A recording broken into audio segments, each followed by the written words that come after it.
The acting Capitol Police Chief is apologizing for security failures during the assault on the Capitol, saying they should have been better prepared for violence. All this comes as President Biden directs law enforcement to study the urgent threat of domestic extremism in the wake of that attack. According to one recent analysis, white supremacist groups and far-right extremists conducted 67% of U.S. terror attacks and plots in the first 8 months of the last year. Examples you may recall include a car attack at a Black Lives Matter protest in Virginia and plans to kidnap Michigan Governor Gretchen Whitmer. The number of right-wing attacks and plots has more than doubled since 2014. Former Homeland Security Secretary Michael Chertoff joins us now. Secretary Chertoff, good morning to you. This year, we will mark the somber 20th anniversary of the 9/11 attacks, a moment in our history that led to significant security changes at airports, in surveillance, in intelligence, in the way we fight overseas terrorism. What do we need to do now to fight what many people, despite the lack of a law, are calling domestic terrorism? Well, I think it is domestic terrorism, and I think we need to treat it as seriously as we have been treating global jihadism in terms of a threat to Homeland Security. So the first step is to very aggressively investigate the people who committed an insurrection at the Capitol on January 6th, because that's going to lead you to a number of groups which have espoused violence or other kinds of disruption.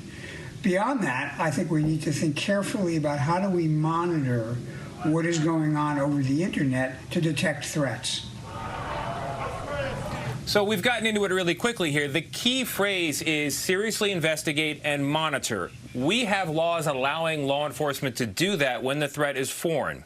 When the threat is domestic, you run into constitutional issues because a group may be saying things that are poisonous, but they are protected perhaps by the First Amendment. How does law enforcement navigate that very difficult terrain?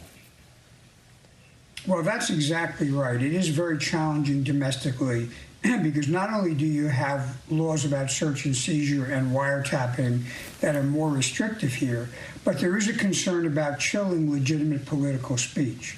But let's remember, incitement to violence is not political speech.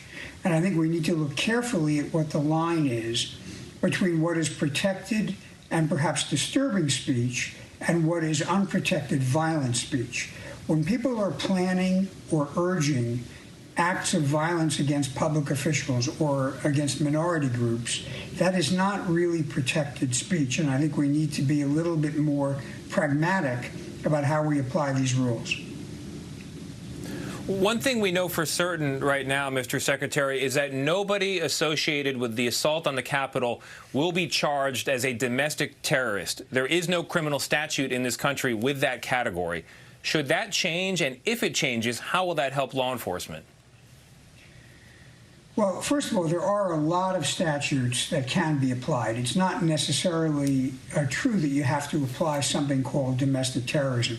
We also, by the way, have hate crime laws, which could be used in some of these circumstances. The question about passing a domestic terrorism law is, does it really add anything? And again, we don't want to go so far as to criminalize unpopular ideas. So I would take it slowly, and I wouldn't rush to pass something. I would recognize there are existing laws that prohibit violent activity, such as what we've seen, including sedition.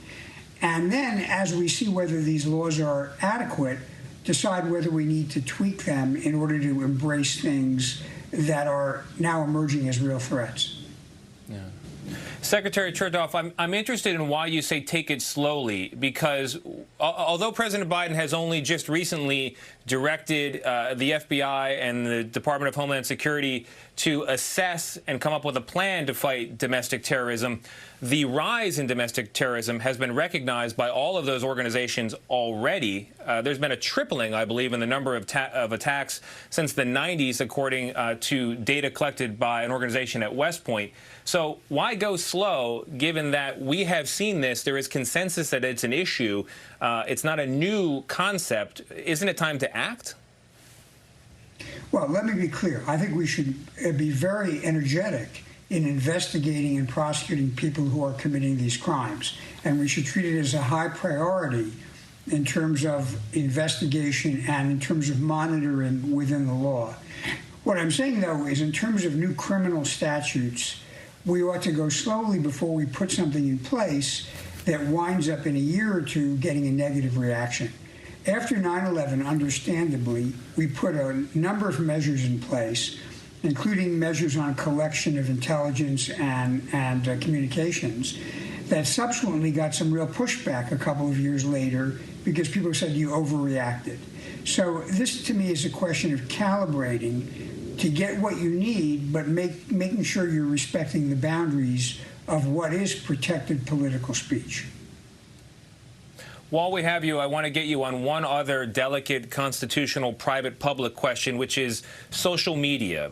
They are attempting to police hate speech and speech from white supremacists and related right-wing extremists. How do they strike the balance? Should they be banning widely? What would your recommendation be? I think the social media companies have stepped up in being more energetic about not just labeling, but actually shutting down incitement and violent speech. The reality is the First Amendment applies to the government. Private platforms, like newspapers, have the right to manage what appears for their readers. And I think most of these companies understand that if you have violent imagery or incitement, you're going over the line of their terms of use and over the line of what's appropriate. So I do think that by and large the platforms are moving in the right direction. Again, we don't want to overreact, but I don't think there's a right to get out there and urge violence under any theory of free speech. Yeah, it's a fascinating conversation. I'd like to say it's only intellectual, but lives are at stake as we speak. So it's good that there is a swift and energetic, as you say, effort to get on top of it. Michael Chertoff, thank you very much.